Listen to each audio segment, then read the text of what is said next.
नमस्कार दोस्तों, स्वागत है आपका इस प्रैक्टिकल स्पिरिचुअलिटी में।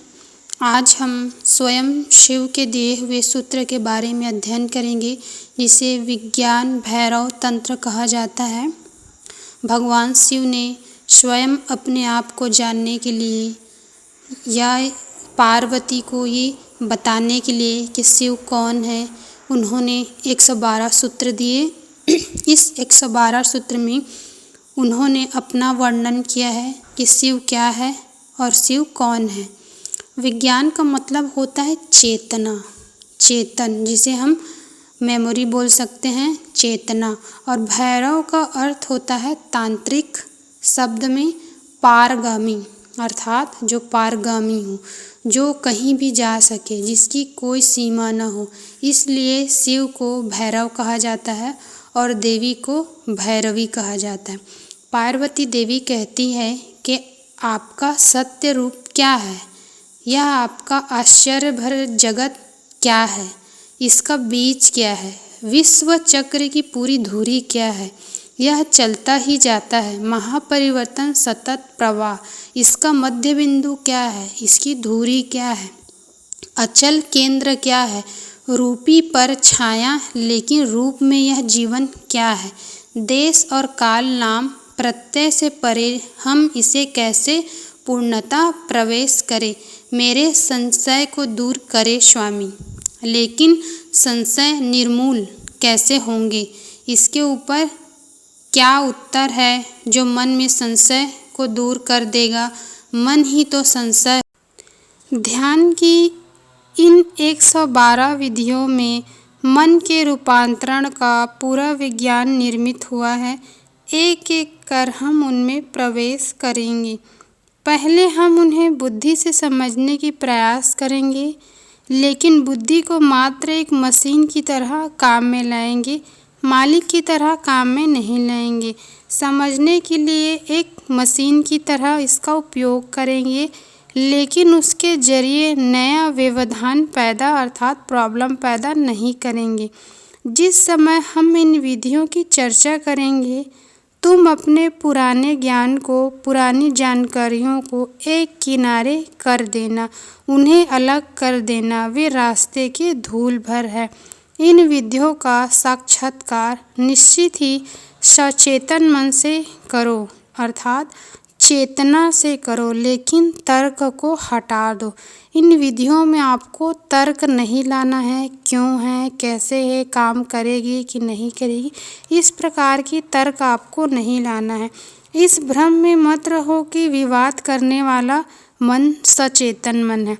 इस भ्रम में हमें नहीं रहना है कि हमारे मन में जो विवाद चलता है, जो विवाद करता है कि ये क्यों है, कैसा है, ये सब चीज़ों को हम जाने, ये हमारे सचेतन मन है, ये हमारे सचेतन मन नहीं है, वह नहीं है। क्योंकि जिस क्षण तुम विवाद में उतरते हो, उसी क्षण सहजता को खो देते हो। जिस क्षण हम विवाद में उतरते हैं, उस क्षण हम सहजता को खो बैठते हैं, अर्थात हम अपनी चेतना को खो बैठते हैं। हमारी चेतना उस समय काम नहीं करती। सचेतन मन जो रहता है उस समय गायब हो जाता है। तुम तब यहाँ हो ही नहीं, अर्थात तुम अर्थात मैं, अहम ब्रह्मास्मि, हमारी जो अवचेतन मन है उस टाइम पे उस जगह पर नहीं होती जब हम अपनी सहजता खो देते। ये विधि किसी धर्म की नहीं है, ठीक वैसे ही जैसे कि हिंदू की विधि ये नहीं है। जैसे सापेक्षवाद का सिद्धांत आइंस्टाइन ने प्रतिपादित किया था, लेकिन जो सापेक्षता की सिद्धांत है वो यहूदी का नहीं है, ये सिद्धांत यहूदी का नहीं हो जाता। रेडियो टेलीविज़न ईसाइयों ने दिया था, पर टेलीविज़न को हम ईसाई टेलीविज़न नहीं कह सकते। ठीक उसी प्रकार ये विधियाँ हिंदू ने ईजाद जरूर की है, लेकिन ये विधि स्वयं में हिंदू नहीं है। ये वसुधैव कुटुंबकम है, अर्थात पूरे विश्व के लिए, मानव कल्याण के लिए, पूरा मानव जाति के लिए, आप किसी भी धर्म से आते हो। इसलिए इन विधियों में किसी धार्मिक अनुष्ठान का उल्लेख नहीं है।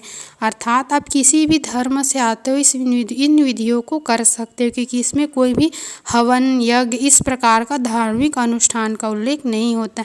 न ही आपको किसी मंदिर में जाने की ज़रूरत है। आप स्वयं में एक मंदिर हो, आप स्वयं में एक प्रयोगशाला हो, जिसके भीतर ही आपको इन मंत्रों का, इन तंत्रों का उपचार करना होगा, अर्थात प्रयोग करना होगा अपने भीतर। और विश्वास की भी ज़रूरत नहीं है कि ये विधियाँ काम करेगी कि नहीं करेगी, ये आपको ज़रूर अपने मन में बिठा लेना है। तंत्र धर्म नहीं है, विज्ञान है। अर्थात जो तंत्र है वो धर्म नहीं है, विज्ञान है। क्योंकि तंत्र में जो हमारे साधना में हम जो साधन करते हैं, जो हम साधना करते हैं, उसमें जो मंत्र होते हैं, उसमें जो तंत्र होते हैं, वो विज्ञान है। इस प्रकार इस चीज़ को हम समझ सकते हैं। किसी विश्वास धारा की ज़रूरत नहीं है, अर्थात हमें किसी भी विश्वास करने की ज़रूरत नहीं है कि तंत्र क्या है। हमें स्वयं ही प्रयोग करना होगा अपने ऊपर, अपने आप को प्रयोगशाला बना के प्रैक्टिकल करना होगा। और प्रैक्टिकल करके हम इन जो 112 मंत्र दिए गए हैं, तंत्र दिए हैं, उनको प्रयोग करके सीखना होगा, सत्यापित करना होगा कि इन 112 विधियों में कौन सी विधियाँ हमारे वाइब्रेशन के लिए बनी है, हमारे फ्रिक्वेंसी के लिए बनी। हम जिस डायमेंशन से आए हैं, हमारा मन जिस डायमेंशन में विचरण करता है, उस लिए ये बना। इसके लिए हमें इस मंत्र तंत्र को प्रयोग करना होगा। कुरान या वेद या बुद्ध या महावीर किसी में भी आप आस्था रखते हो, ये आवश्यकता नहीं है कि आप किसी में भी आस्था रखते हो, आप इस मंत्र तंत्र को कर सकते हो। न ही ये विश्वास की आवश्यकता है कि ये प्रयोग सिद्ध होंगे।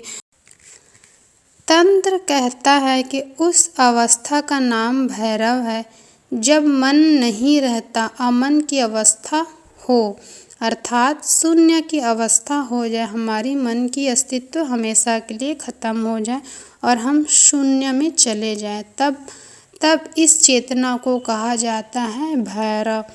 और तब पहली दफ़ा तुम यथार्थ को देखते हो जो तुम हो।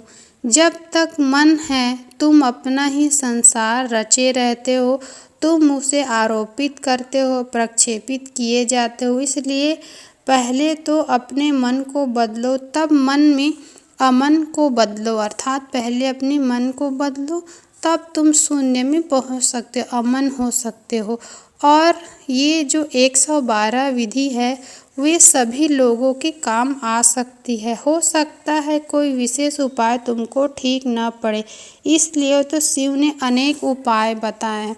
इन 112 विधियों में कोई उपाय आपके लिए नहीं बने हैं तो आप उसे ना करके जो उपाय आपकी वाइब्रेशन फ्रीक्वेंसी, आपके शरीर के लिए, आपके डायमेंशन के लिए बने, आपकी आत्मा किस डायमेंशन के लिए, उस डायमेंशन के लिए बने, उस उपाय को आप कीजिए।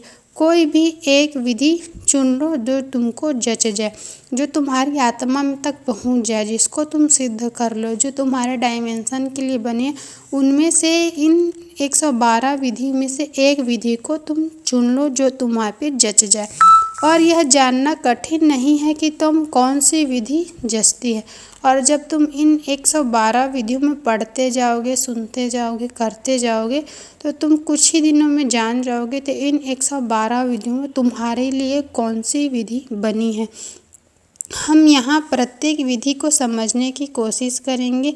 तुम अपने लिए वह विधि चुन लो जो तुम्हारे मन को रूपांतरित कर दे। यह समझ एक बौद्धिक समझ बुनियादी तौर पर ज़रूरी है। बौद्धिक और बुनियादी तौर पर ये समझना बहुत ज़रूरी है तुम्हारे लिए कौन सा तंत्र ज़रूरी है, कौन सी विधियाँ ज़रूरी हैं। लेकिन अंत नहीं है। जिस विधि की भी चर्चा में है या मैं करूँ, उसको प्रयोग करो। जिस विधि की तुम चर्चा करते हो उसको प्रयोग करो, उसको जांचो, उसको प्रैक्टिकल करो। सच में यह है कि नहीं है कि तुम अपनी यह विधि का प्रयोग करते करते उसे झट से तुम समझ जाओगे और तुम्हारे किसी तार से अलगाव उठ जाएगा। अर्थात जैसे तुम इस विधि को, किसी भी विधि को समझोगे तो जिस चीज़ में तुम्हारी चेतना अटकी है संसार में, अपनी चेतना को अटकाए हो, उस चेतना से आप उठ जाओगे। एक विधि लो, उसको 3 से 4 दिन तक खेलो। एक विधि लो, उसको 3 से 4 दिन तक खेलो। अगर तुम्हारे उसके साथ निकटता की अनुभूति होती है, उस विधि के साथ तुम्हें निकटता की अनुभूति होती है, उसके साथ तुम थोड़ा स्वस्थ या सहज महसूस करते हो, अगर तुम्हें लगे कि यह तुम्हारे लिए है तो फिर उसके प्रति गंभीर हो जाओ। तब दूसरी विधियों को भूल जाओ, उनमें खेलना बंद करो और अपनी विधि के साथ टिके रहो। कम से कम 3 महीने टिको, चमत्कार संभव है। बस इतना होना चाहिए कि वह विधि समूचे तुम्हारे लिए हो, अर्थात तुम्हारे डायमेंशन के लिए हो। यदि तुम्हारे लिए नहीं है तो कुछ नहीं होगा, तब उसके साथ जन्मों जन्मों तक प्रयोग करके कुछ भी नहीं किया जा सकता। अर्थात एक विधि लो, उसको 3 से 4 दिन तक करो। 3 से 4 दिन तक आपको करने से पता चल जाता है कि विधि आपके लिए बनी है, कि आपके डायमेंशन के लिए बनी है कि नहीं है। अगर वो विधि आपके लिए बनी है तो आप उसको 2 से 3 महीने 4 महीने कीजिए, फिर आपको उस विधि का पूर्ण ज्ञान हो जाएगा और विधि आपके द्वारा सिद्ध की जा सकती है। अगर वे विधि आपके लिए नहीं बनी है तो आप उस विधि को जन्मों जन्मों तक कर लो, कुछ भी होने वाला नहीं है। लेकिन ये 112 विधियों को समस्त मानव जाति के लिए बनाया गया है और उन सभी युगों के लिए जो गुजर गए हैं और जो आने वाले हैं, और किसी भी युग में एक आदमी नहीं हुआ होगा, न होने वाला है, जो यह कह सके कि सभी 112 विधियाँ मेरे लिए व्यर्थ है, असंभव है या असंभव है। प्रत्येक ढंग से चित्त के लिए यहाँ गुंजाइश है। तंत्र में प्रत्येक किस्म के चित्त के लिए एक विधि है। कुछ विधियाँ उनके उपयुक्त है, आदमी अभी उपलब्ध नहीं है, वे भविष्य के लिए है। और कुछ ऐसी विधियाँ भी है जिनके उपयुक्त मनुष्य कर ही नहीं सकते, वे अतीत के लिए है। लेकिन डरो मत, अपना अनेक विधियों में से एक विधि चुनो और उसी पे टिके रहो और विज्ञान भैरव के अनुभव को प्राप्त करो। धन्यवाद।